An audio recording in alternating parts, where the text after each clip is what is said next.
So these carabiners not made for climbing, but they work great for hammocks.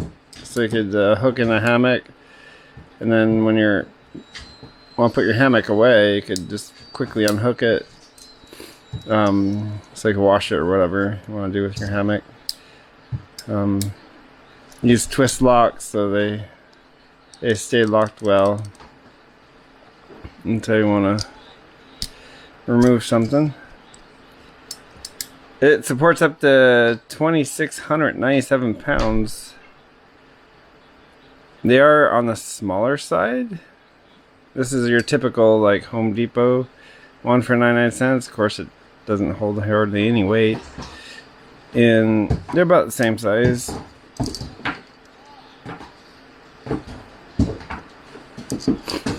And here's some other carabiners. Another one. And these are just big, mainly not made for weight either. Just holding light items, cords and stuff.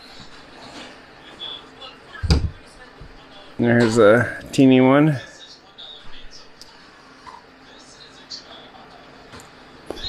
So there you have it.